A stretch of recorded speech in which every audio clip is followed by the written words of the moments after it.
Hello, everybody, and welcome back to a brand new episode of Kaiju Conversation. I'm your host, Elijah, and joining me as always is my co host, Rex. Hello, it's good to be back, and so quickly, too, you know? I know, right? We just recorded Cloverfield like a week ago, and we're back at it again. Yeah, obviously the viewers may not have that same sort of short gap, but, these things happen. This is true. But it is weird because, we have never been consistent or, close in recording. Consistency? Never heard of it. Yeah. That's not in my vocabulary, man. Yeah, I mean, we literally, after the recording, were like, let's just agree to do at least one episode a month, and then maybe we'll do more. So there's a little hint to you for this month, because this episode actually marks the first time that I have been able to do something I've wanted to do since the podcast technically started 3 years ago. I love the month of October. I love spooky, scary stuff. Even though I spend most of my Halloweens crying in my bed, These things happen. Every year. And these things happen every year. I have always wanted to do horror-themed episodes. Now, we did something like this before, but this time we're finally going to go through with it, and we're going to kick some serious butt. So this is the first episode of the October special for Kaiju Conversation, covering Japanese Tokusatsu J-horror films. So that's pretty exciting, but before we get into the main topic, we always got to do our little back and forth banter catch up since, the last time we did a recording. So we got about a week to talk about. So Rex, why don't you go ahead? Yeah, there's not too much, but you got anything for us? Anything exciting? Not too much, all things considered. I watched a little film called Sweet Home. Nice. The Kiyoshi Kurosawa. Kiyoshi Kurosawa. Not related to Akira Kurosawa, by the way. But a man that will probably get brought up again, at least at some point in this recording. Yeah. No, definitely. Wasn't that Kurosawa's first film, Sweet Home? Am I wrong? I'm not sure if it's his first, but it's definitely one of his first films. It's the version I watched is the home release version, given the theatrical cut isn't exactly readily available, let's say. And which had been re-edited and I believe partially reshot by the producer Juzo Itami, who also plays a character in the film, interestingly enough.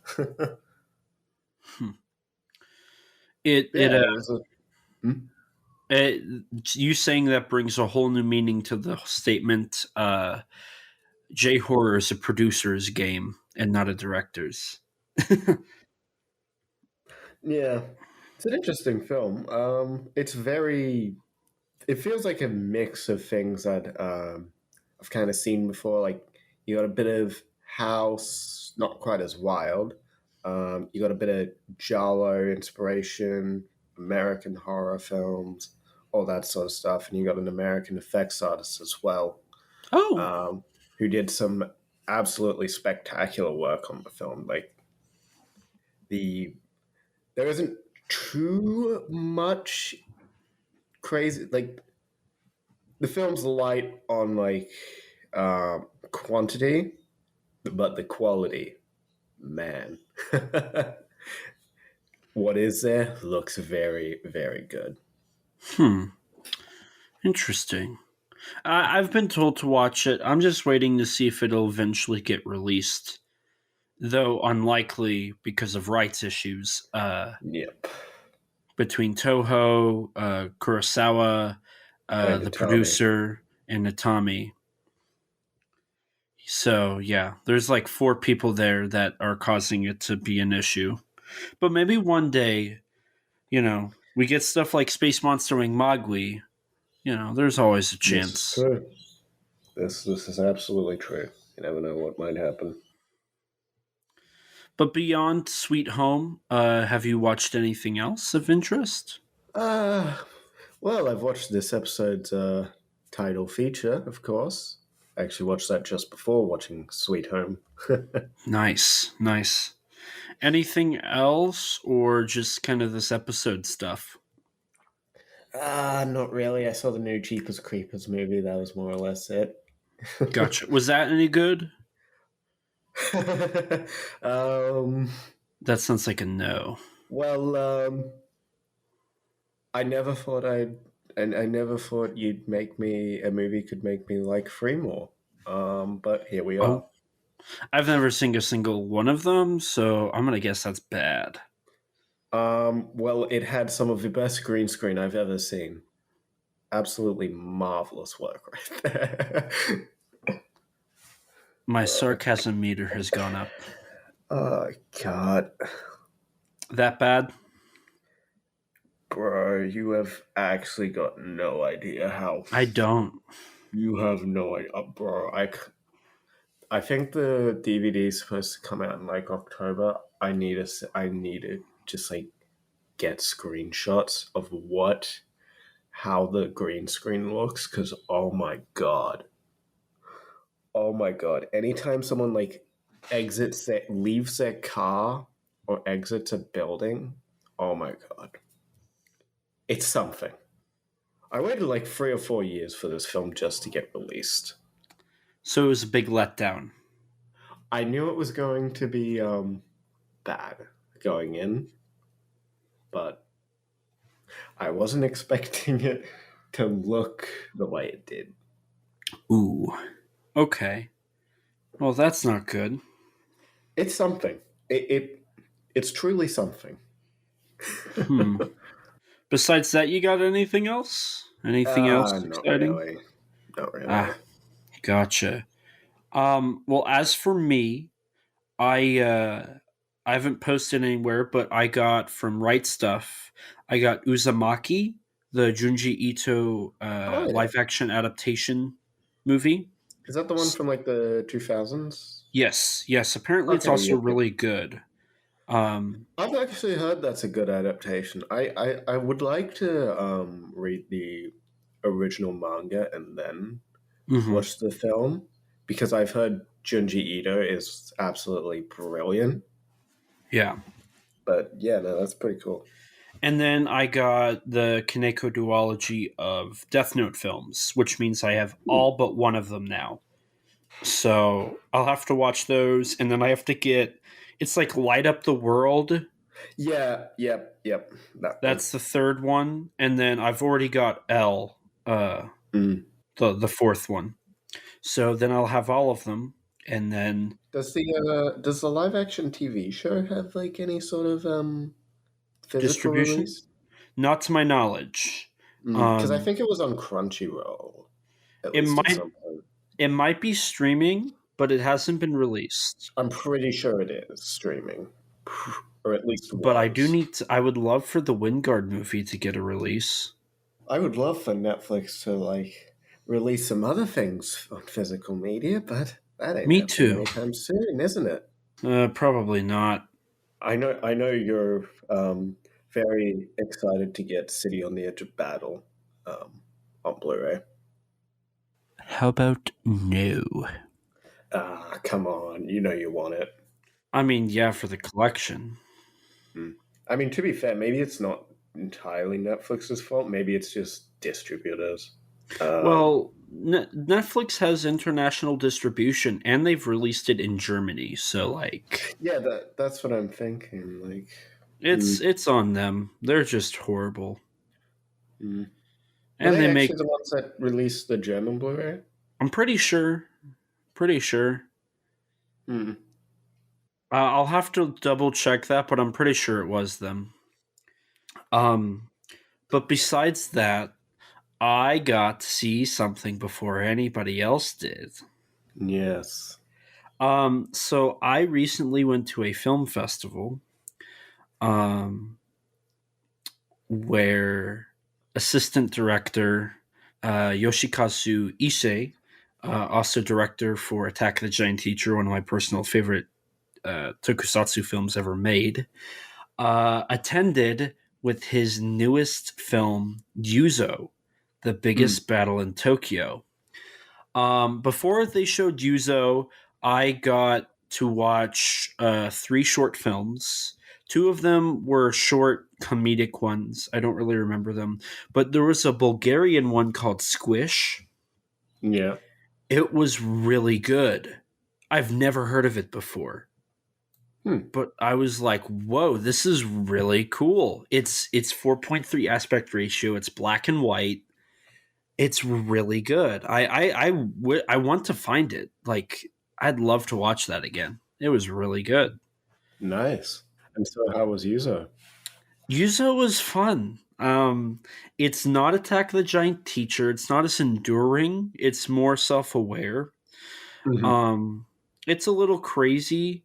And the kaiju stuff does not take the main focus of the film.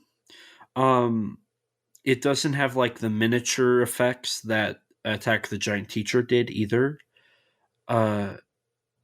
Virus King's cool. Yeah. I loved the crazy characters. Like, one thing Issei does is he creates great characters. Like, they're very memorable and comedic. And I loved what he did with these characters. I enjoyed it. I had a lot of fun. And I heard there might be a way for me to watch it again here pretty soon. So maybe I'll watch it again. Interesting. Yeah. But I went to the premiere with an Attack of the Giant Teacher shirt. And I was talking to 2 other guys who were kaiju fans. Yeah. I was in the middle, one was on the left, one was on the right. And director Issei walks by and he turns and he looks at me and he points at my shirt. And I'm like, and he says, Giant Teacher. And I said, yeah, I love this movie. It's amazing. And he was like, oh, thank you so much. Like, thank you. And he shook my hand. I'm like, thank you for making it. And then I got to talk to him a bit about how I got to see Giant Teacher at its worldwide premiere, and the fact that I got to see Yuzo at its worldwide premiere was so cool.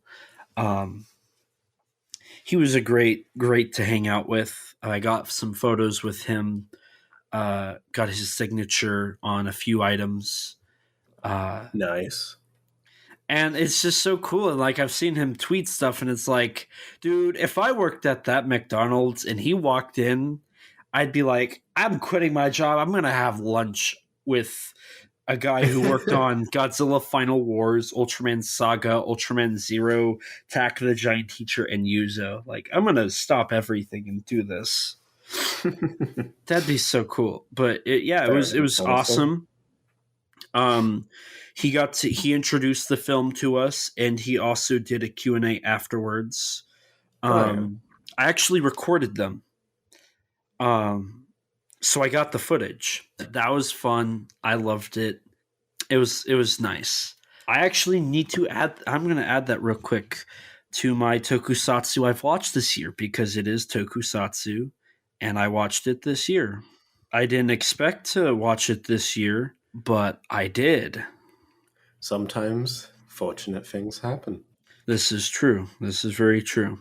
But yeah, so that has been all I've watched. I also watched Fast and the Furious Tokyo Drift. Have you seen it, Rex? I have not. Okay. Do you want a spoiler or do you want to go in blind? I don't mind. Okay. So I'm watching it. And like, while I'm watching it, I'm looking at the Japanese, because they filmed in Japan. Yeah. And like, I recognize Shibuya, the filming locations and whatnot. I see a Battleship Yamato anime poster. I'm like, oh, that's really cool. And I'm telling my friend about all this. I see a mech. I think it was a Gundam. I didn't see any Kamen Rider or Ultraman. I was a little disappointed. and like none of the Japanese actors I recognized.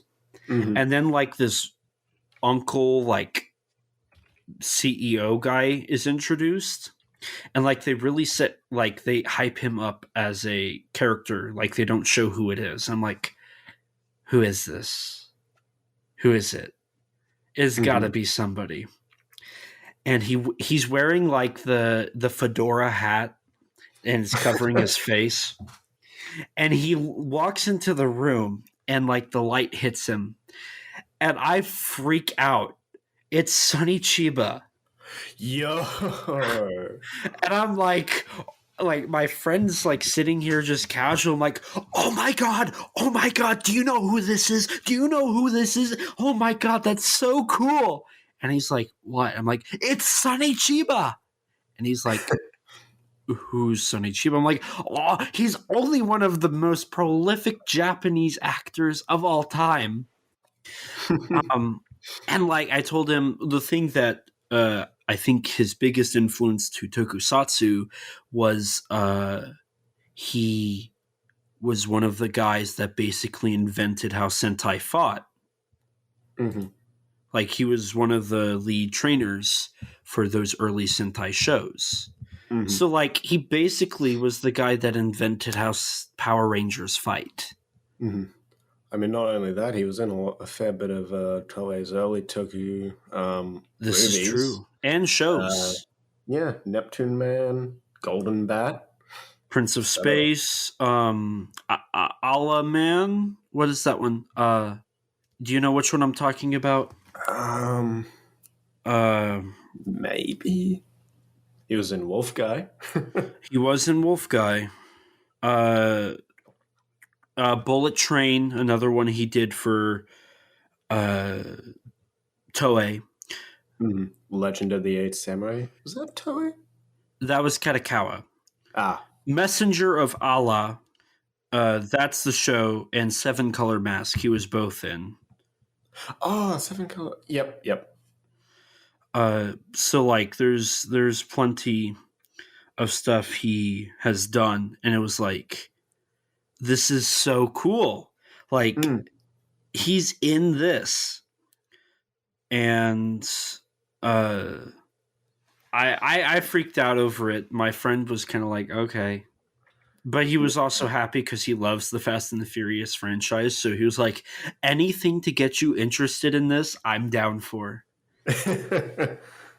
So I had Sonny Chiba. And just Japan in general. Like, yeah. you win me over that way. Any Godzilla in the movie? No, I was curious. I mean, I'm sure there was a few Nissan GTRs. I'm pretty sure that's the Godzilla model, GTR. I know nothing about cars, so. Oh, you're one of those people. What? So, that's been my experience in film and cinema since we've last recorded.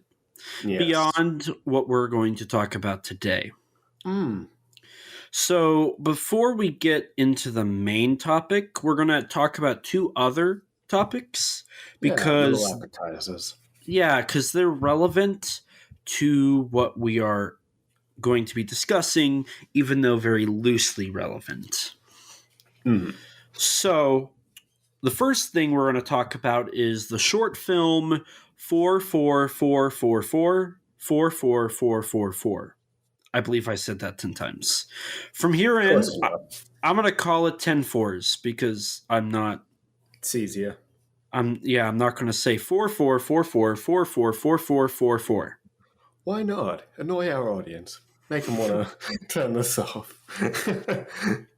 Like the guy who wants to hang up on the phone call in the short? Yeah, precisely. Yeah. So, some background. Takashi Shimizu was tapped to direct and work on an anthology Haunted School series. Haunted School G.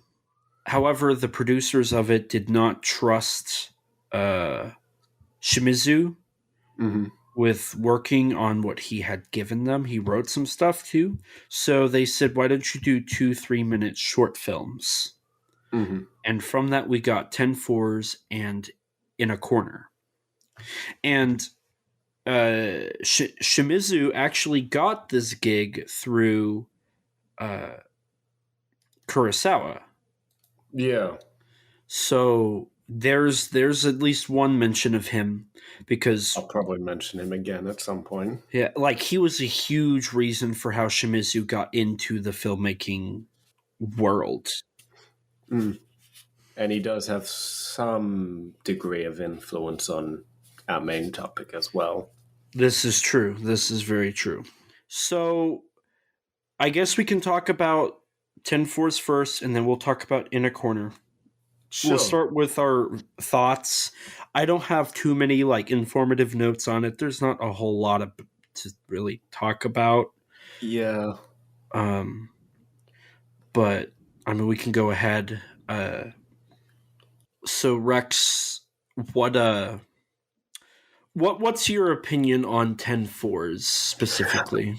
Um, I don't know. It's a nice little introduction of sorts to Toshio and his little cat scream, I suppose. It's a nice. It's just a. It's kind of hard to talk about since it's only about what 3 minutes long. Yes. Yeah, and it's just a nice little short film. Yeah. So I guess I should say what the story is so people can have an understanding. Yeah. Um, Essentially, this teenage boy is riding down this alleyway, and he hears a phone call, and he looks for a phone, and he finds the phone, and the number on the phone is 10 fours. Now, 4 in Japan is the equivalent to 13 in America. A lot of hotels don't have 13th floors because Yeah. that's bad luck. Superstition. Yeah. Um so he answers this phone call. 4 means death, I guess, in Japan. Uh and so he answers this call and he hears cat noises. He hangs up. Keeps getting phone calls and he's like, "Are you watching me?" And then he uh Toshio appears and Mhm. probably Screams kills at him. him, and then it ends. Yeah. It's very basic. Yeah. So is the other short film in a Yeah. corner, Yeah. Katasumi. Um I'm not a huge fan of the short films. Yeah, for me, it's just they they're there. It's kind of cool. They're kind of like cool anecdotes, just to see where the main topic of this discussion came from, and to see where Kayako Saiki and Toshio first appeared, I suppose. Yeah, and honestly, that's really all I think the films have. Um, Yeah. I Shimizu's really held back. Um, I think In a Corner is worse, and I'll get into that when we talk about that one specifically. But like in reference to 10 fours, like there's something about it that's not unsettling. It's very bland. Hmm. Um, I mean, he's shooting with a digital camera. It's like a camcorder. Yeah. It's probably a team of him and the actors. Yeah. He probably edit. Well, no, I they probably had an editor do it, but he was probably the one that did all of it. Hmm. Um, so it's very bland. There's not really any interesting aspects. It's not peak cinema. It's not. He was told to do this in probably like a weekend, Hmm. and so he wrote it, shot it, and had it on their desk probably within the weekend. Hmm. That's really all I've got for 10 fours. Did you want to slide into In a Corner? Sure. Um, do you want to explain the story for that one since I explained the story for 10 Yeah. fours? So in a corner, or Japanese name Katasumi, basically just two high school girls are taking care of a rabbit during like summer break or whatever, and they're sweeping the cage, feeding the rabbits, etc. One of the girls cuts her hand and goes to get it bandaged. And then when she returns, the other girl has disappeared along with the rabbits. And then from a tree, or she looks over to a tree and sees Kayako. She walks over to her and presumably kills her, like she did the other girl. Mm-hmm. Now, in my opinion, I think the low budget is worse in a corner. Like, it works for 10-4s, it's fine, Yeah. but in a corner, it is horrible. And that's because there's this weird filter over Kayako.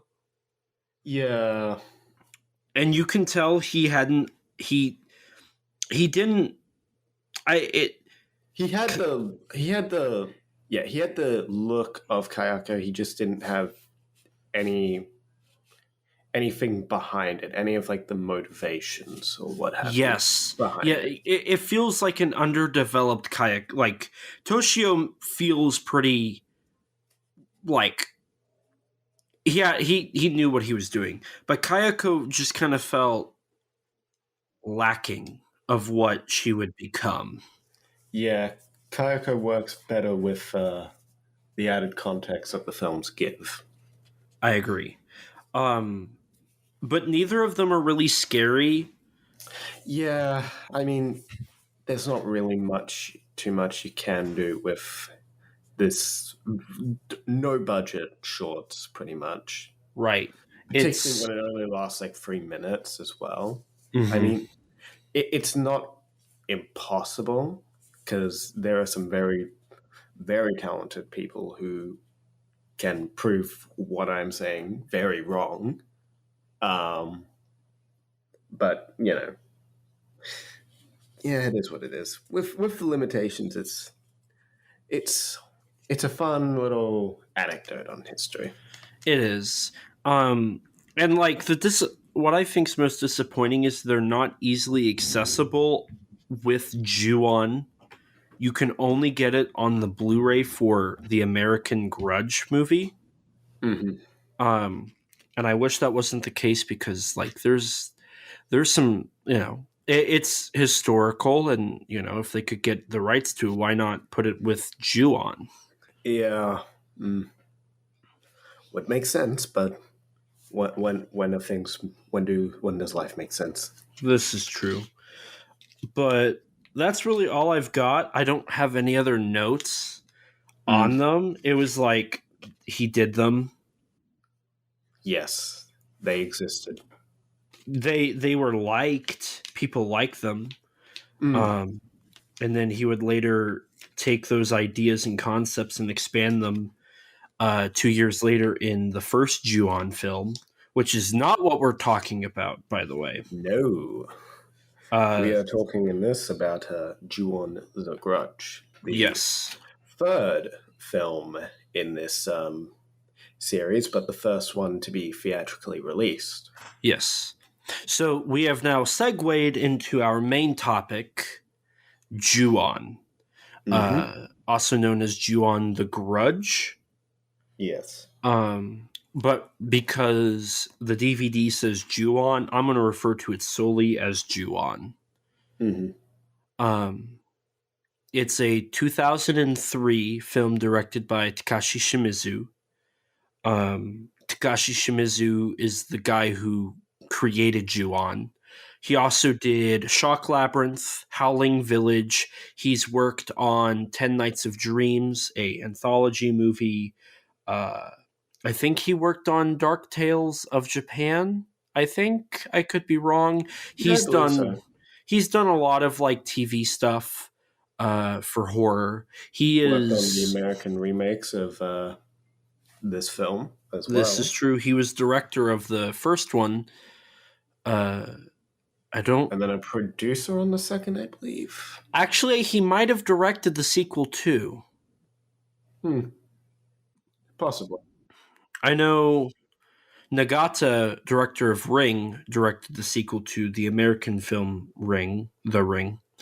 But I'm pretty sure Shimizu directed the first two, and then the third one he had no involvement with. Usually we start at the beginning of series and go through them, but Ju-on the Curse and Ju-on the Curse 2 are not available in the United States, so they don't really qualify for our... Unfortunately. Yes. I would love if somebody would release a Ju-on box set with them, but we Get can't. on it, Aaron. Yeah. So here we're going to just talk about the third film, which, like you said, was the first theatrically released, and it has a budget. It's not a huge budget, but it does have a budget. Yeah. And it shows... coming off the short film, definitely. Yeah. To describe Ju-on, really, I would say it's kind of like an anthology movie that's connected. Yeah, it's there. I would just call it a non-linear narrative rather than an anthology film, because there is an overall through line with everything. It's just not all explicitly clear on the first watch, I'd say. Yeah, because I remember watching the first time, I'm like, what? But upon the second viewing, it's like, okay, so we kind of jump back in time, and then we go forward in time, and then it's a lot of back and forth. Yeah, and then we jump even further forward in time, and then back. Which I'm not a huge fan of, personally. I don't like the narrative of the film. Mm-hmm.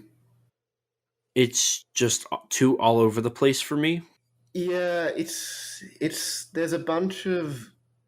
It feels like there's a lot of ideas going on here, but a lot of them aren't really developed, particularly with time. Like, time gets played around with a fair bit in not only this film, but also its sequel, Ju-on the Grudge 2, but not much really comes about it, per se. There's no real relevance to it outside of certain events being recreated, you know? To me, it kind of felt like Shimizu wrote a story, and then he wrote another story, and they were linked. And, like, instead of, like, figuring out how they would, like, line up, he just filmed them after he wrote them, and they just so happen to link up if you sit back and think. See, for me, I feel like the first 3 to 4 work quite well, fairly well together. It's just the end of the one with the detective, and then the 2 that come after. Those are the ones that I take most issue with, really. And in my notes, I put it overstays its welcome after an hour and like 2 minutes. Yes, absolutely. It does. Because after the detectives die, and I think this is because Ju-on is like the second coming of Ring. Once you've tied up that investigation story, it kind of feels like, okay, this is kind of done. Yeah.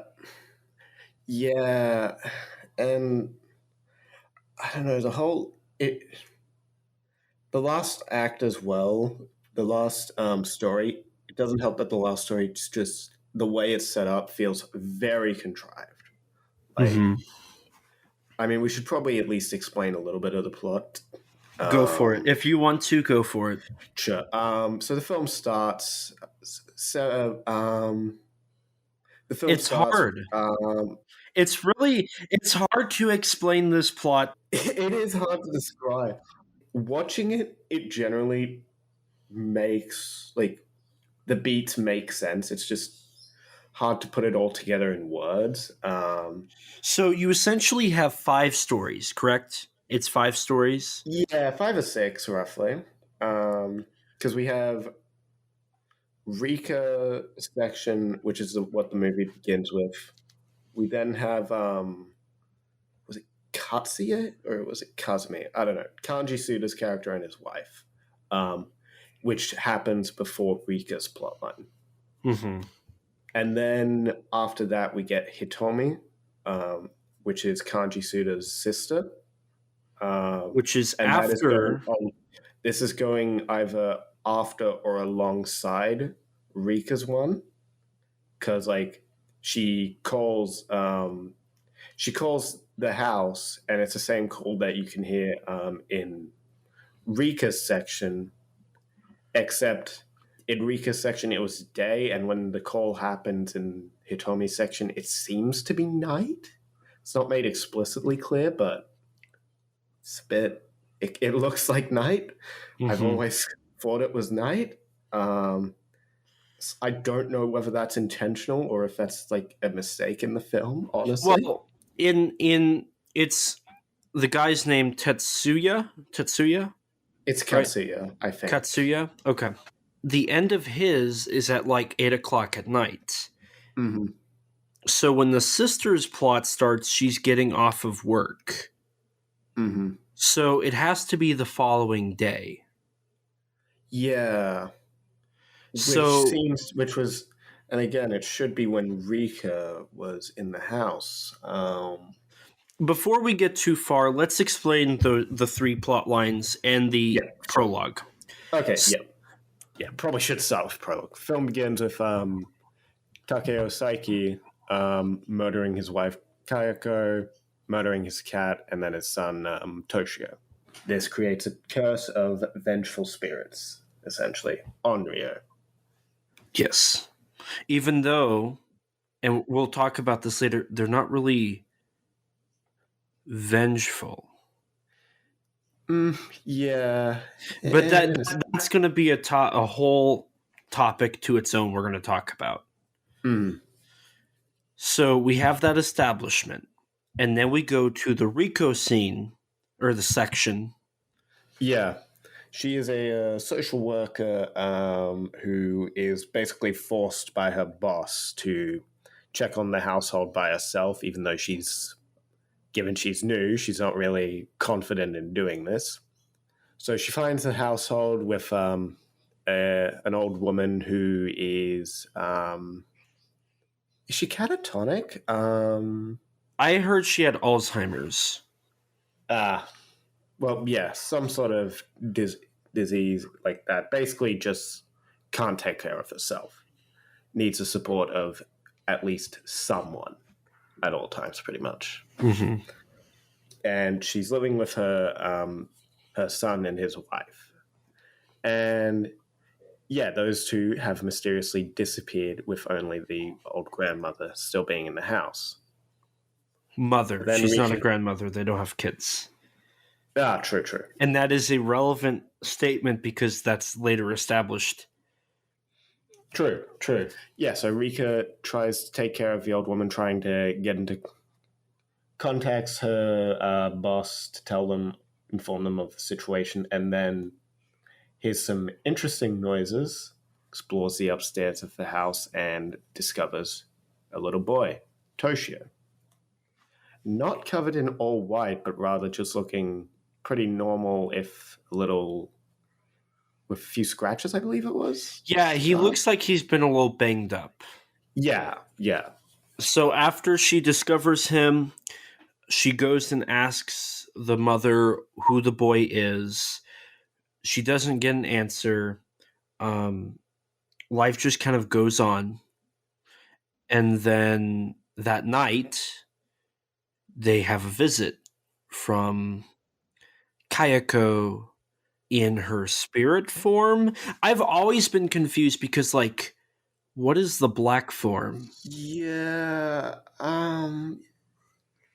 There's... The movie isn't explicit with everything. So there are just parts that are very confusing, particularly on the first watch. For me, this was my third watch, so it was easier to sort of put things together, but I still don't quite get the significance of everything, particularly like that and the different looks of Kayako throughout the film. Mm-hmm. I get, to me, there's three. There's the black form, Yeah. which is like, I guess, her spiritual form, Yeah. the actual spirit. And then you've got her dead form, which is just her body. And then you've got the mutilated form, which is like the bloodied up, Yeah. horrifying creature that I cannot stand. So it ends with the mother basically dying of shock, from what I've gathered, much like Yeah. Sadako killing her victims. The mother kind of falls to that with Yeah. Kayako. And then Rika faints as well, seeing the just in disbelief of what she's seeing. And she goes into a shock as well. Yeah. Then it goes back in time where we learn who the mother is. She's the mother of a husband and wife who just moved there, probably because of a new job. Oh, we neglected to mention the significance of the house, too. Oh, in the prologue, it's established that the murders are done in that house. Yes, and this house is very significant to the curse. Yes. Essentially, enter the house, and no matter how hard you try, you're cursed by Kayako, Toshio, and Takeo, and you will die one way or another. No matter what. Or disappear. So then we basically, the husband goes to work. He comes back from work. His wife has disappeared. He finds his wife in the in the child's bedroom, I'm pretty sure. And she's in this state of shock. Toshio plays with the husband. Toshio disappears. I'm guessing appears in the wife's like mind, and she dies of the fear. And then he's possessed, and he becomes Takeo. And then he takes the wife into the bedroom where it was cut, but he was supposed to kill her. Yeah. Like Kayako. Yeah, which that's a sort of a motif of spirits in a few cultures. I don't know how often it appears in Japanese culture, but I know like a lot of spirits, it's said that they just are trapped in sort of loops of reliving the whatever happened within their life. So in this case, Takeo is recreating the murder of his wife and son, presumably. I mean, Toshio's watching it. It's not too shocking because Ring, the reason it's titled Ring is because it's a loop. So, it makes sense. Yeah. In those regards. Yeah. But he goes into the bedroom and then the sister comes in and he basically pushes her out. I always took this as the husband has gained back some of his control. Yeah, I mean, you can obviously still tell there's a bit of Takeo in him when he starts muttering, "It's not my child, it's not my child," and all that. And that's pretty much the only point in the film where it clues us into Takeo's motivation for killing her, if I remember right. Right, but I think it's also expanded in the other films. It probably is. I don't doubt that, but in this film's case, it's the only scene that really hints towards why. And what I think is him gaining back some control, getting his sister out of the house. Yeah. Then immediately he loses all control. Yeah. and it is done. Yeah. And then it cuts to the sister story, which is her getting off work, Kayako coming for her because she's now cursed. Mm-hmm. And Shouldn't have stepped in that house, man. yeah.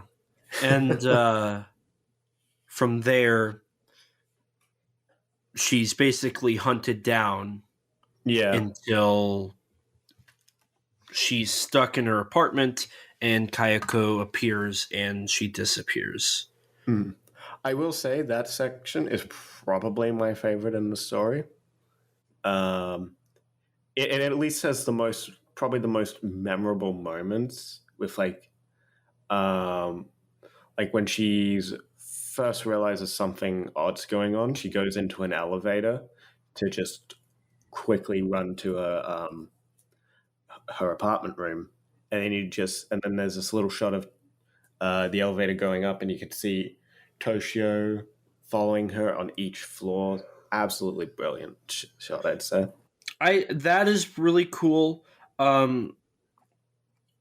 It also is in Hideo Nagata's Dark Water, which was from the year prior Was to it? Ju-on. Yes. If I I remember don't remember correctly, that. I'm pretty sure it was. I don't remember. I don't remember honestly. I'm 98% sure it was. I don't know. I'd have to rewatch it honestly. Um, so like I've seen it before, so it wasn't anything exciting in that regards, but it was Yeah, still I saw like Ju-on first before Dark Water, so gotcha. So like, but it is cool and it's scary. Um, Mhm. I mean, I'll just say this now: like this film freaks me out. Haha. Uh, but I think I really like the TV scene because she starts watching TV and Kayako makes the TV mess up and it Mhm. ends on this distorted face of the person that is on the television. I don't know. That's sort of it's I don't know. Those moments don't do too much for me. I suppose. I just like it. It's very much in line with the era's. True, true, and that was something else I was going to mention. It's not as prevalent as in say Ring or One Missed Call, but you can kind of see that fear of technology within this film, Yes. um, with phones, the TV, and even photos in one of the later section being Hmm. distorted. Which I think I think Ring also did the distorted photos as well, didn't Yes, yes. Anytime you are cursed after watching it, and it's something in Japanese culture, it's when your photo is taken and you're cursed, your face is distorted. That's how you they? can tell you are cursed. Yeah. Which is funny because it kind of reminds me from Back to the Future how Marty McFly looks at the image of him and his siblings to see if he's going to die or not. But that's just a fun little thing. Mm. Um, but after the sister, we have the detective? Yeah, so we go back to the aftermath of Rika's section where her boss, Hirohashi, I think his name was. Yes. Um yeah, yeah. He goes to investigate the house because got a call from Rika, wants to know what's going on with the boy. Goes there and then finds the old lady dead and Rika just shocked in the corner. And then the detectives come in and start questioning him, questioning Rika, and investigating the place. Now they're all cursed. When they after they investigate, they find the other detective that was on the original case, Yes, for the and death of Kayako and Toshio. It's Takeo as well, I suppose. it was the disappearance of Toshio, and we learned that in this sequence or in this True, scene. true.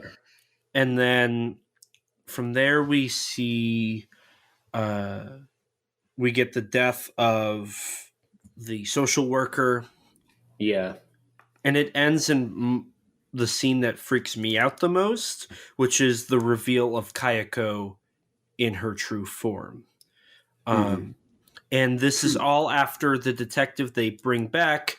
He watches the video of the surveillance video from Hitomi section, the Hitomi section, and then where a security guard went to investigate the bathroom. Hitomi started encountering the person, and the detective dies. And then he freaks out because of the black eyes. Again, we have the black version of Kayako. Yes. I don't know if black version is the right term there. Yeah. The black apparition? I don't know. The black spirit? I don't know. The one that's not a dead wet girl. Yeah.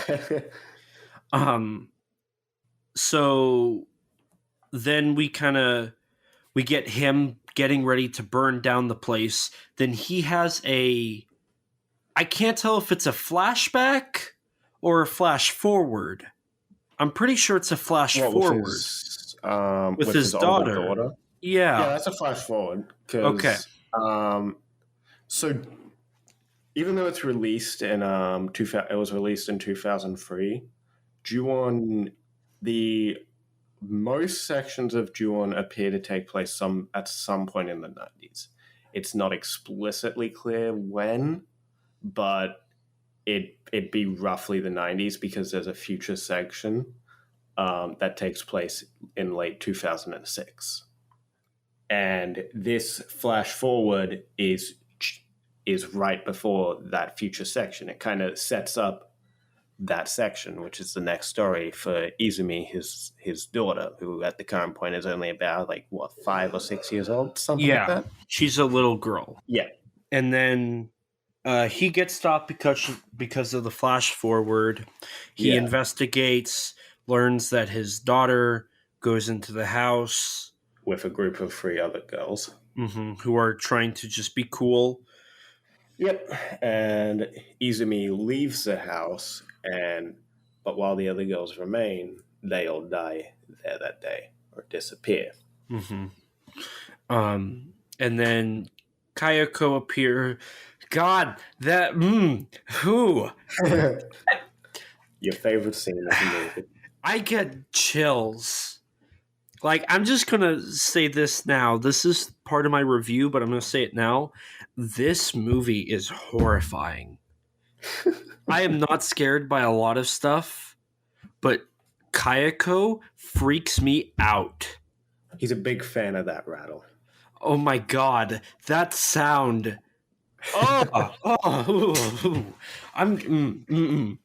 No. It's horrifying. It's horrifying. It is the scariest thing I've ever seen in cinema. So Kayako appears, and then the old detective freaks out, gets down.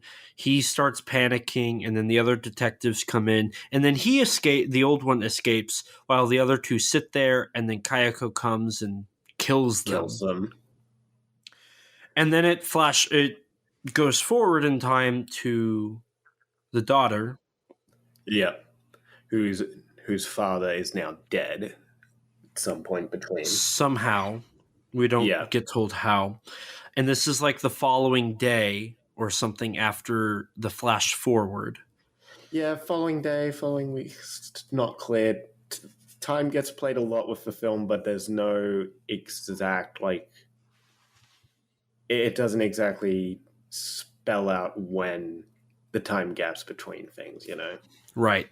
So then we hear that she went to the house, she's scared, and then it ends. The girls she went with disappeared. Yeah. And then she basically freaks out, panics, goes to her room, doesn't come out. We meet the mother, who also looks really weird. I mean, we met her earlier, and she was much more, for lack of a better word, normal. It might. I'd like to think it's the curse puts a toll on the loved ones. It doesn't. I mean, bear in mind she watched her husband go through the exact same thing her daughter's now going through. Mm-hmm. And then we have like this dream sequence where she meets her dad again, but her dad's Yeah. like a potato. I mean, I don't think it's a dream. I think it's her having a flash back to him, similar to how he saw her in the future. Because from what I gathered, this is after the other detectives are killed, and this is when this is the aftermath, and sometime just before he dies, presumably. I see. That was what I got out of it. But again, the film's not explicit about that, so you kind of just got to fit the puzzle pieces together yourself as best you can. Yeah. And then after that, it goes back in time to after the detective sequence where we follow Rico. Mm-hmm. And this is where, I mean, the Izumi, right? That's her name, the daughter. Yeah. That's the one where it starts to feel like it's dragging. Yeah, absolutely. Absolutely. And then we get oh, go ahead. I was just gonna say, I like the Izumi section, but it's just less interesting. I think part of it. I think part of the issue is after the detective scene, you kind of think that Rico is dead because she has that dream sequence where Kayako and Toshio appear, and like she should be dead. I think it's just that the detective sequence honestly feels like a climax in and of itself, because like he goes to the house to straight up just burn it down, you know, ending everything as best he can, and then the movie just keeps going. Right. And he fails, and it's like, okay, but then I also have the question personally of why didn't he die sooner? I don't know. The curse kind of seems to work in mysterious ways, particularly in this last section where Rika's friend Mariko, who is an elementary school teacher, pays a visit to her student Toshio, a student who has never shown up to class but is somehow enlisted. Which makes no sense. Yes, I don't know how that works, but these things happen. But yeah, so she's trying to get through home visits and decides to go to the house, which is still covered in police tape, mind you. So yeah, she enters in there, and Rika finds out after also getting a little scare from Toshio a little bit before, and yeah, this is our final sequence of the movie. Runs around the house a bit, sees Kayako in her own reflection, and this is kind of where the movie loses me a little bit. Again, is it the whole hand thing? Yes, I don't understand that at all. Yeah, so here's where I have interpreted. So the whole story, the whole idea of what the scrapped idea from the earlier scene with the husband and wife was that the curse is basically repeating itself. Yeah, I kind of get that, like with what happens right after when Takeo shows up, and then basically turns Rika into Kaneko, and the final shot of a dead Rika now looking like Kaneko with a hairstyle similar to her and even having the white skin, you know? Right. So this is maybe the wife wasn't the one they killed. I don't know, but Riko is supposed to be the new Kayako. So when she sees Kayako in the reflection, that's when she's like, oh crap. Am I? And she starts coming out of her. So that's the symbolizing of I'm going to be Kayako. Yeah.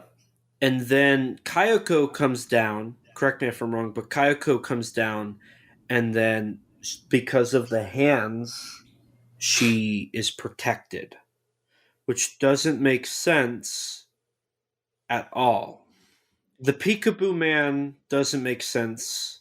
The old lady, she died, so what's that going to help her?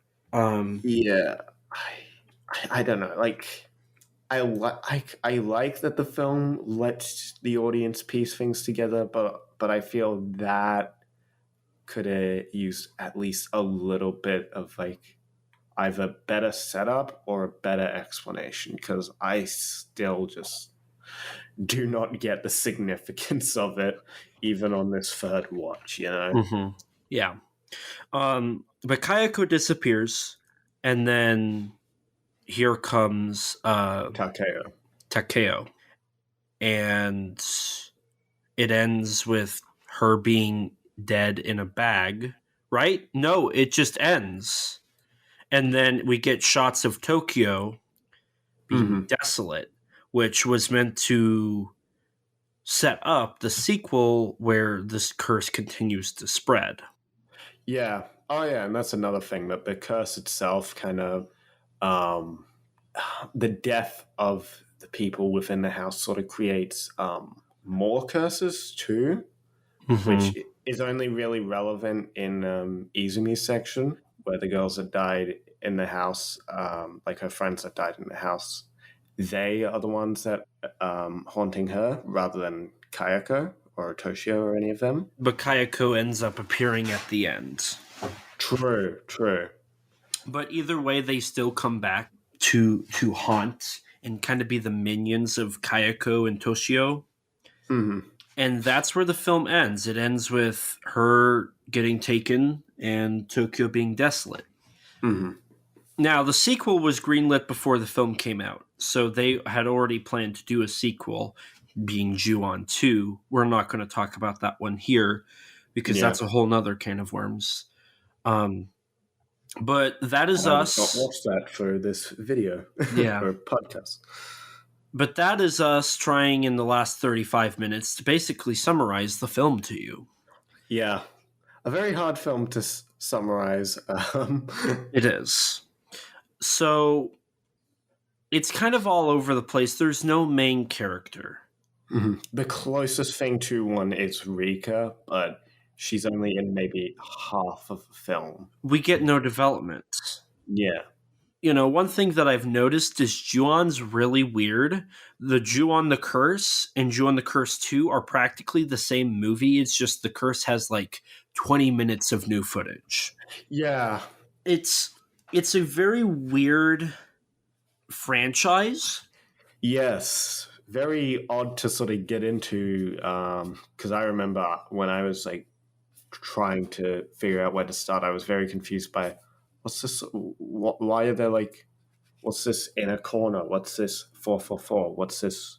What's the difference between the Curse and the Curse 2 versus Ju-on the Grudge and Ju-on the Grudge 2, you know?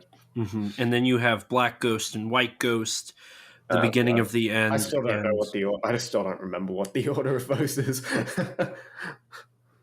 Well, it goes, I'm pretty sure it's White Ghost, Black Ghost, beginning of the end, the final curse, and then Sadako versus Kayako. Yeah. And then the TV show. Ju-on Origins, yeah. Yes. Brilliant. So it's not as big as Ring, but it's more convoluted because Ring is like there's 6 timelines. And it's either they ignore the sequels and they're a direct sequel to the first one, or it's a continuation. Mm-hmm. And that's basically it. But I mean, we're one to talk. We're Godzilla fans. Yeah, I know, right? So Ju-on's very confusing. Mm-hmm.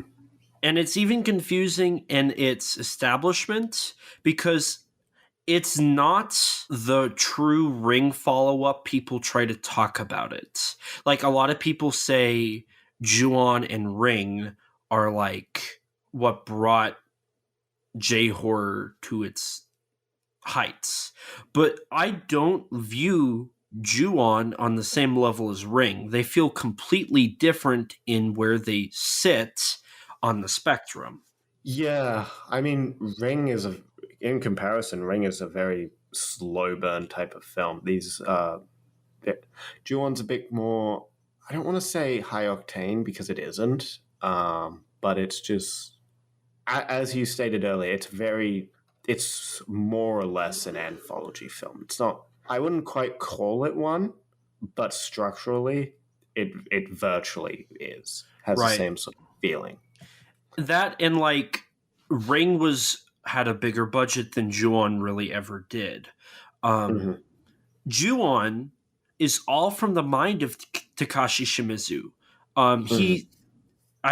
I know in Khaled's book it says that he has worked on every single film. I don't know if that's still relevant because since the book came out, you had the release of Black Ghost, White Ghost, and then the final curse in the beginning of the end, and Sadako Mm-hmm. versus Kayako, which definitely wasn't done by Shimizu, but it was a lot more contained with his own madness that was inside his head.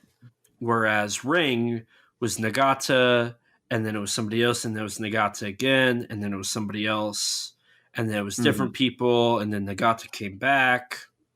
And like Ju-on takes the tropes that Ring established and doesn't fulfill them, which is why I personally feel like once you finish the detective part of the film, the movie overstays its welcome. The Yeah. the following stuff feels pointless. Mm-hmm. You could have had Rico die in the dream, well, and not make it a dream, and have the detectives die and the detective get out. Mm-hmm. I mean, it's essentially the film just reiterating the same point over and over and over again. You enter the Yes. house, you're dead. Enter the house, dead. Try and stop it, you still die. Doesn't matter. It's very repetitive. Yeah. And in my notes, I put lots of nothings. There's a lot of parts in the film where it's scary, but there's nothing. Mm-hmm. It's just that dread of what's coming. Yeah. It's perfect when you, in regards to like talking about kaiju movies. It's like how mankind can't stop the kaiju. Like tanks, bombs, nothing stops them. And it's up to the kaiju to deem when it's done and it's not. And that's exactly what we have here, except it's spirits, Mm-hmm. onryos, just terrorizing until the end of time. Mm-hmm. Or when they finally, I guess, decide they're no longer vengeful. Yeah. So it makes sense in regards to that whole context of how in Japan they like to just let nature do its thing and mankind can't stop it. Mm-hmm. Like that theme in its movies. You could consider this similar to that. But that's about it. Mm-hmm. And I personally think a lot of the reason why the nothing is scary is because I thought the sound design and like the Oh, music. the sound design is absolutely brilliant through the film. Mainly just like the iconic rattle. That Oh, absolutely brilliant. I get chills every time. It's horrifying. Like, that's how to freak me out. If you call me and start making that sound, I'm gonna go into a panic attack. Like, it's horrifying. Ooh, that's a great idea. Don't. I love the sound design, and like during Katsumi's death, the music that it morphs into when she's like drawing her last breath and the husband's like freaking out is horrifying because it's so crazy and abnormal and it doesn't follow anything. And it's like There's some really nice music. I there in is. particular love the like the main theme. Just that somber somber yet familiar piano. The only part I don't really like is that stock sound effect in it. Mm-hmm. I get what they're going for with like a sinister turn. I just wish it wasn't that stock sound effect that I hear everywhere. Mm-hmm. Because it just completely takes me out from the track Mm-hmm. and from the movie when it's played. Just when that one little bit hits, and then they replay that sound as well. Yeah, I can agree to that. It kind of. Sam Raimi said that this movie taught him how like new things to be a horror director, and like it was the scariest thing he'd ever seen. And like I think like it genuinely freaks me out. Ring doesn't do that. I've never watched another movie and been so freaked out. Mm-hmm. But it's there's small things like that where it's like, I'm not too horribly scared. Mm-hmm. Um, You see, for me, I think I'm just too desensitized. that's fair. It's just like everything about Kayako, especially the way she moves, the sound.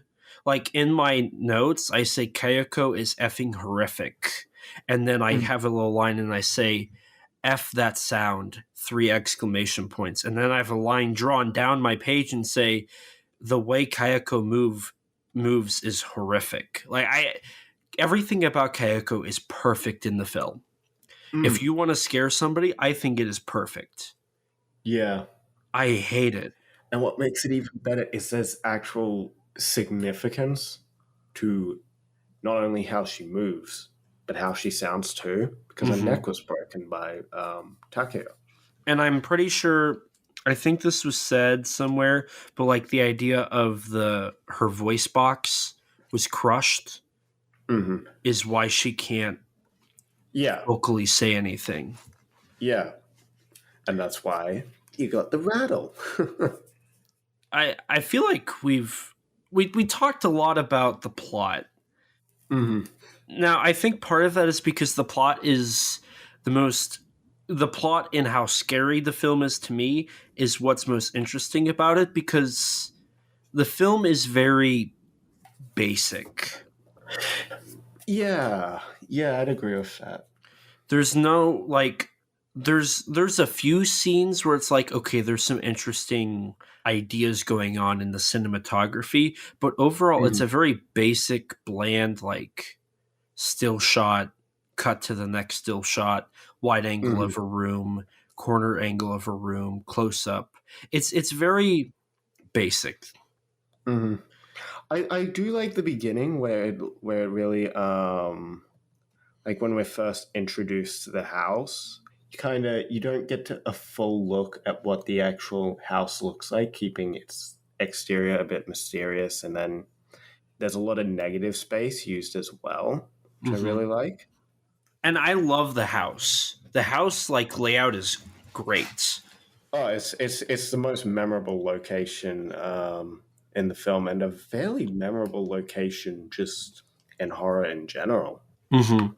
The only thing from Ring that I truly remember, like scene wise, is the well. Yeah. But that's because like that's plastered everywhere. Ju-on, like the house layout is iconic, and they even reused that same set for the American remake the following year. And I mean, it makes sense given the house is arguably the one of, if not the most important parts of the film. Hell, Ju-on Origins is literally about the house itself. On rare occasions, do you get a place where the setting is a huge impact on the overall plot and story? And is arguably almost as iconic as the villains of the film. Right, exactly. And like even the layout of the house is kind of freaky. I think that comes down to how it's shot as well. I agree. I mean, there's a lot of just looking down upon the characters from the ceiling.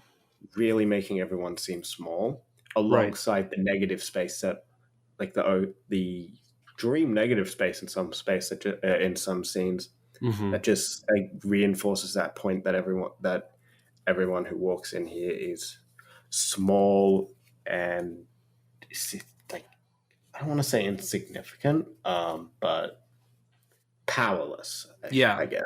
It's very claustrophobic. It's very because it's essentially two hallways stacked on top of each other, Mm, and the top yeah. has two rooms that you can see. Mm, You have the stairwell down to the main entryway, and then you've got the living room, the room where the mother lives, and then the kitchen, and that's it. yeah. Yeah. Everything about the house is claustrophobic, and I mean, I know Japanese houses are small, but this movie really made me realize how small they were Mm-hmm. and how small door frames are. I don't. I might not even be able to walk straight through the hallway. Yes, exactly. You'd be bumping your head throughout that house. Yeah, I couldn't. I couldn't live there. I Mm. don't want to live there anyway. Don't worry. If we meet up, I'm making you go to that house. I'm good, No, you're not. No, you're not. but yeah, the house is.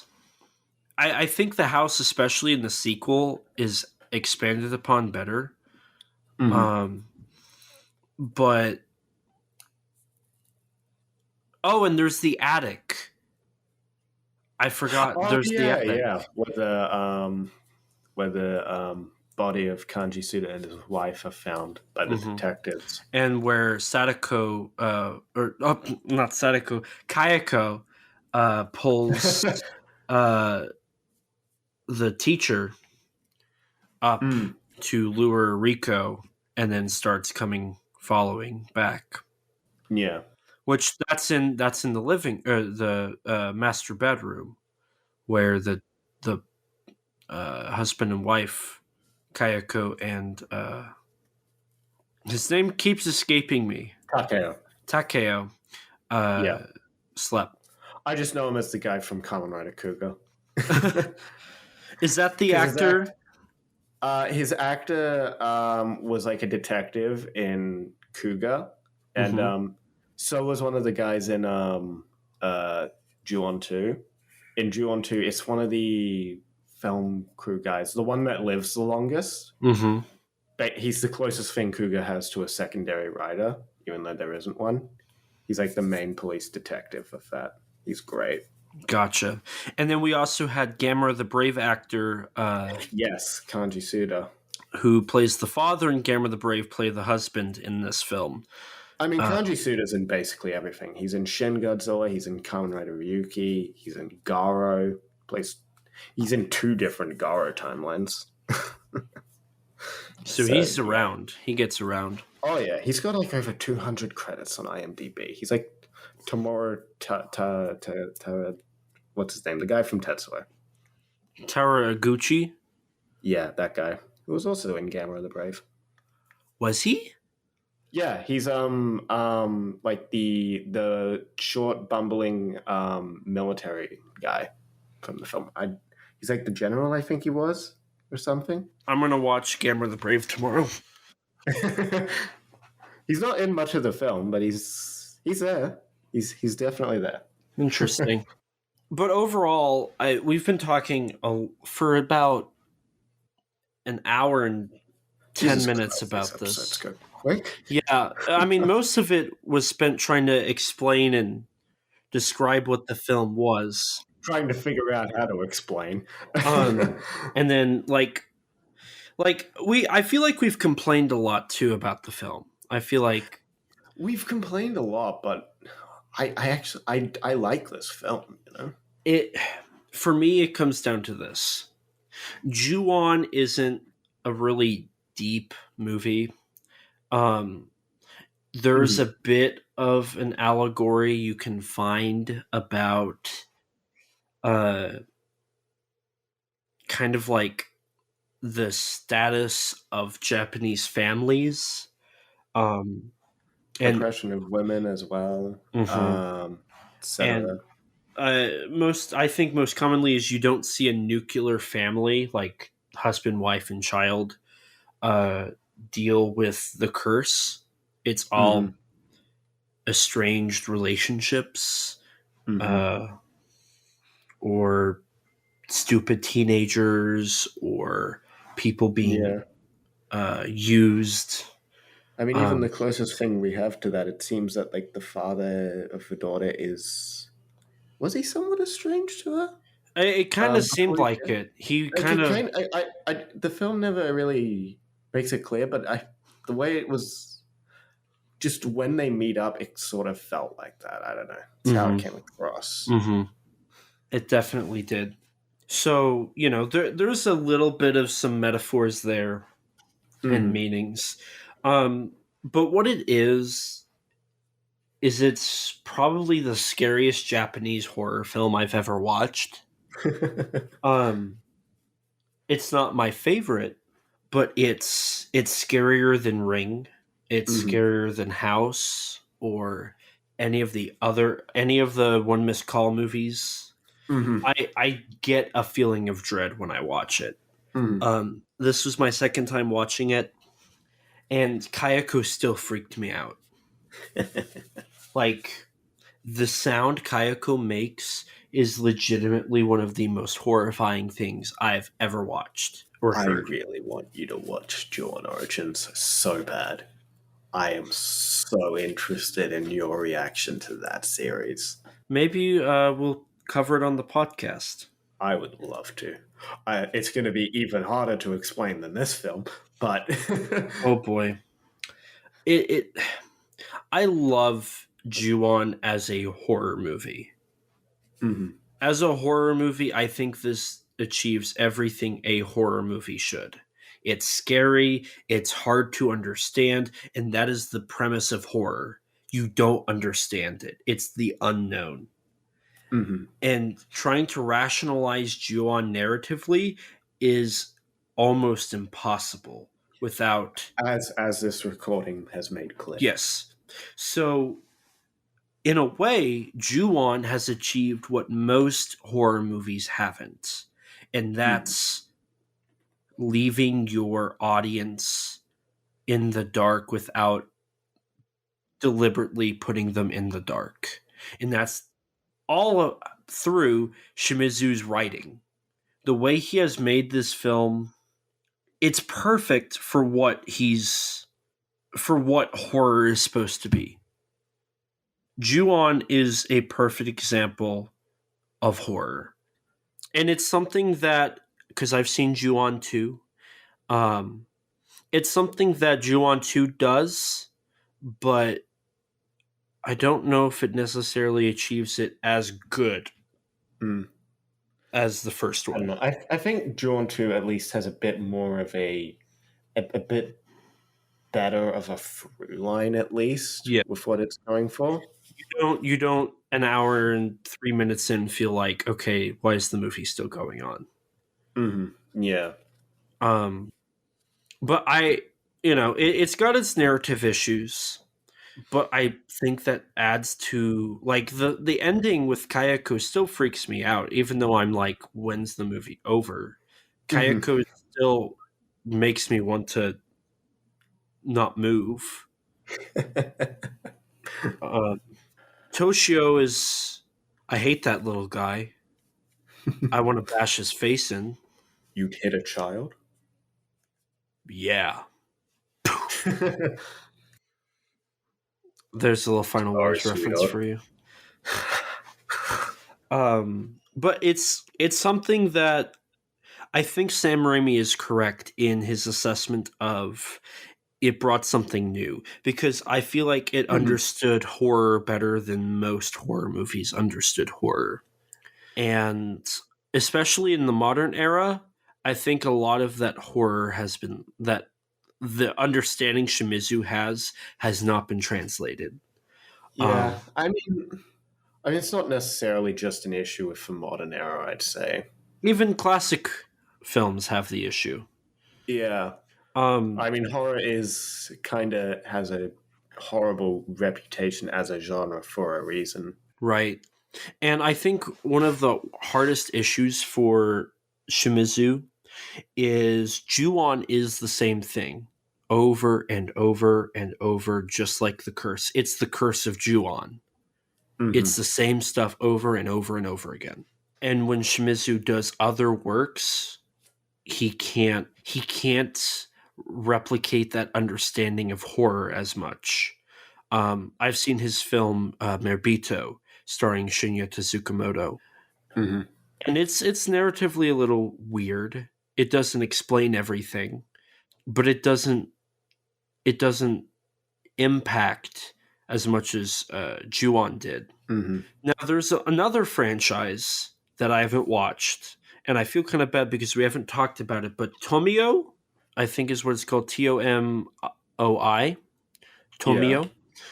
That's a franchise Shimizu worked on, and that kind of helped develop his Ju-on idea. Mm-hmm. That's one of the three big franchises of J horror: Ring, Tomio, and Ju-on. And Tomio was a Junji Ito manga, I believe.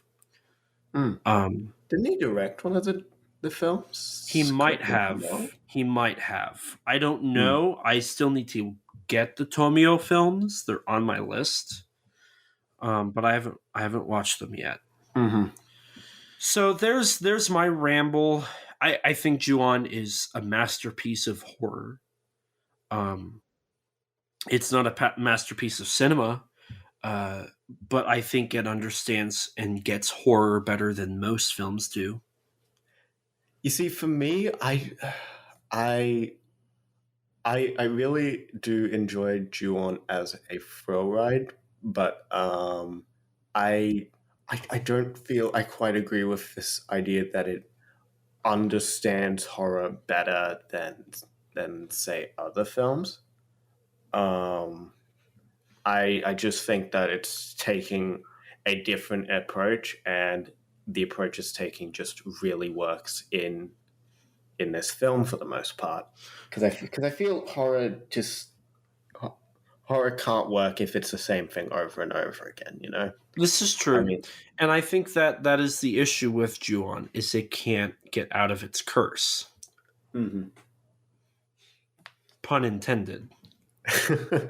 And the same thing seems to apply to the Ring franchise as Hmm. well. And that's what killed J horror is they couldn't get out of the cycle. Hmm.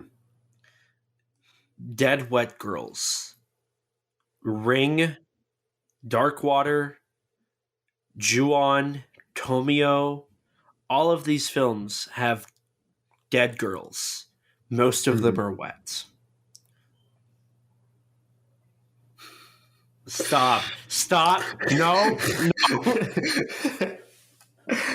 Stop and think about what you've done. Oh, these things they happen. Oh God. Wait, wait, wait. So, J horror has that issue of falling into the genre tropes of its own genre. Hmm. And that's what has killed it as Yeah. as a genre. I mean, it's sort of similar to what happened with the slasher genre in the '80s, where you had Halloween, a big success, had films capitalizing on it, like Friday the 13th and all them, and then very quickly there was a decline around, I think it was around '84 or '85, where that genre started to see its decline, and then you had to have films like Nightmare on Elm Street, which shook up the genre a bit, but didn't necessarily revitalize it. And then the genre started slowly fading away. And then you'll occasionally get little revitalizations such as Scream, Yeah, and then but it keeps dying and dying. I wouldn't say Scream was revitalizing it. True, Scream. It I don't want to quite say reinvent, but it kind of It pokes did. at it. Mm-hmm. Yeah, but Scream also started like um, it kind of sparked that '90s slasher. sort of not subgenre. I don't know. It just Scream sparked a more teen oriented side of the slasher genre, I suppose. See, to me, Scream is like Takashi Miike's One Missed Call. Mm. Both, because Takashi Miike did Itchy the Killer and Audition, early Yeah. J-horror films that, took the world by storm as well. True. And then, as the genre died, he made One Missed Call, which, if you listen to the Tom Mess commentary, he talks about how One Missed Call is more of a parody. Mm. It's laughing in the face of the death of J-horror, which is the same for Scream. So, to me, J-horror it lived for about 3 years. Mm. 6. 1998 through 2000 and maybe 4. And then you saw by 2006 was One Missed Call, I think. Was it 2003? It might have been 2003. Yeah, I'm pretty sure it's 03. Okay. And then one of the sequels was 06. Okay. One Missed Call 2, probably. Yeah, pretty sure. So, I think One Missed Call came out around the time that J-horror started to lose its grip. Ju-on The Grudge came out in 03 as well. Yeah, very early 03. Whereas One Missed Call, it had its premiere December 14th? on Godzilla Day. Oh, November 3rd. Yeah, at the Tokyo Film Festival, and then had its full release in January 2004. Okay. And then, you had like Mirbito, Shock Labyrinth, Tormented, and a huge slew of J-horror films, but they didn't pick up. And that's why a lot of people classify J-horror died with the conclusion of the original Ring quadrilogy, probably Ju-on 2, when Ju-on 2 came out, or I should say Ju-on The Grudge 2. When that came out, after the first One Missed Call, because nobody talks about 2 or Final. And it no longer lasted. So I think Ju-on The Grudge, is kind of like that last hurrah, like that Nightmare on Elm Street. Yeah. Of J-horror. Mm-hmm. And I don't want to talk too much more into J-horror because we are in the month of October. Surprises are coming. We're going to be talking a little more about J-horror soon enough. Yeah. But I think Ju-on's a phenomenal horror movie. I think it's a prime example of what Japan can do. It's different than your run-of-the-mill horror. It's scary. It's undoubtedly Japanese. It even took inspiration from The Ghost of Yotsuya, which is a old kabuki play about a samurai that returns home after leaving his wife, I think, or I'm getting it mixed up with one of the stories. I mean, the story has changed a lot over time as well, too.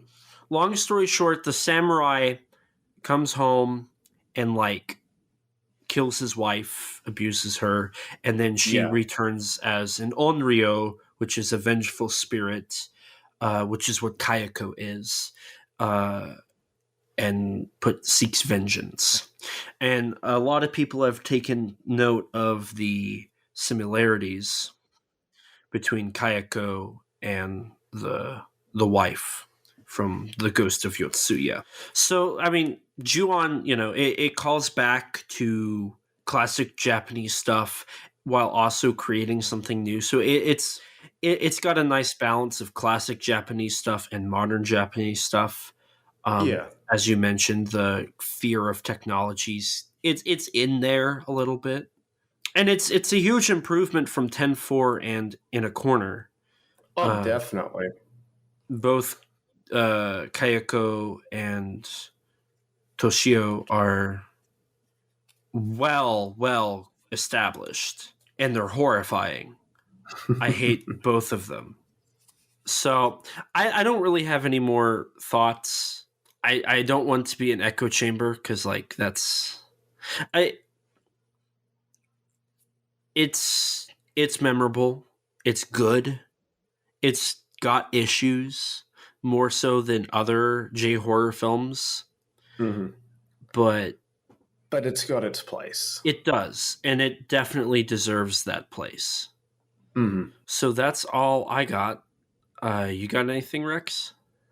Uh, in comparison to having seen the American remake, I like how just not overproduced this film looks. Mm-hmm. Um, because the remake just feels too overproduced, like it's really trying to look and feel scary. Whereas there's something more simple about Ju-on the Grudge, particularly with its colors being more, I guess, normal rather than just muted blue for most of the movie, where where it feels, I guess, more real and adds to sort of tension and dread in there. Even though you'd think typically, oh, you got to have it look darker and more blue to, have that atmosphere. Yeah, I do agree with that. It's very natural. Mm-hmm. It's very much what was on the camera and not a lot more. Yeah. But aside from that, no, I enjoy this film. It's fun little J horror movie, and I hope to. Uh, I've seen Jawn 2 and a couple of the American films as well as the TV show, and I do genuinely hope to see the rest of the films at some point, and who knows, maybe cover them here. Yeah, I definitely agree with that last statement. Well, if that's it, I guess we can go ahead and move on to the final part of the podcast where we link ourselves and wrap things up here. Just like The Grudge, we have this endless cycle where we always introduce ourselves, we always say goodbye. Mm-hmm. And we always tease the movie's title as if the audience can't read the title. I know, right? It's like, yeah, we're going to keep acting like nobody knows what we're talking about. And then, Yeah. What's a Ju-on? no idea. Never heard of it. So, Rex, what and where can people find you at? Well, you can find me on YouTube at Rex Xeno. Find me on Twitter at Rex_Xenomorph. Instagram, Rex_Xeno. And it's more or less it. I also write on Tokusatsu Network, a pretty great news site if you want bits, updates on the various Tokusatsu media from Godzilla, Kamen Rider, Ultraman, and even Garo whenever something happens with the Garo franchise. Please. He's Please. projecting. Yes, please. As for me, I am Elijah. You can find me on YouTube at ET13 Productions. I don't post really anymore. Maybe eventually I'll fix that. You can also find me on Twitter at ET13 Productions or on Instagram at ET13 Productions. Or if you want to look hard enough, you'll find my personal socials if you want to see what's going on in this head of mine, whatever this is. Rex deals with me vocally all the time, so just take it from him. There's your answer. That's what you should do. Awkwardly laugh like you know what I'm talking about. Yes. But as for the podcast, Don't forget to write us a review on iTunes. That helps our ratings and helps us get recommended to more people just like you. We did get review bombs, so some 5-star ratings would be lovely. In fact, I'm going to take a quick gander to see what it currently is. Yes, we have a 3.0 rating. We've got 2 stars, or 22 ratings. We've got a 3-star rating. So if we could boost that, that'd be great. We got a lot of episodes on there, and we're trying our best to make the best content possible. So if you could, that would be greatly appreciated. Beyond that, if you don't have an Apple device, which I don't blame you, I don't, you can use Spotify and rate us that way. That's a new thing they're doing now, so please do that if possible. Or if you can't do those, you can tweet us and follow us on Twitter at KAIJU_CONVERS. You know the drill. If you don't have Twitter, you can follow us on Instagram or like us on Facebook. Or if you're like me, before podcasting and don't have social media, you can email us at kaijuconversation@gmail.com, all lowercase, all one word, you know the drill. If you leave us a review, we'll read it out on air for everyone to hear, as we greatly appreciate your feedback. But please make it a 5-star, if possible. I'd personally appreciate that, and Rex would too. We also have merchandise on Teespring. It's just our logo. I mean, it's a pretty cool logo, if you ask me, because I made it. But if you don't want to, that's fine. Eventually we'll do something else, but that won't be for a while. If you'd like to chat with us one-on-one or talk to others with similar interests, you can join our Discord server. Sometimes we have great conversations there, and you can get involved with podcasting stuff. As I always like to do, what we've got going on right now, somebody has just posted about Godzilla, the new web series that Toho has been posting featuring Godzilla puppets.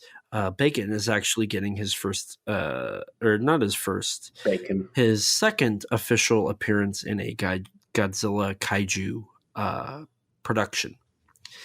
His first live-action appearance. Yes. So there's some really awesome stuff that goes on there. I'd highly recommend it.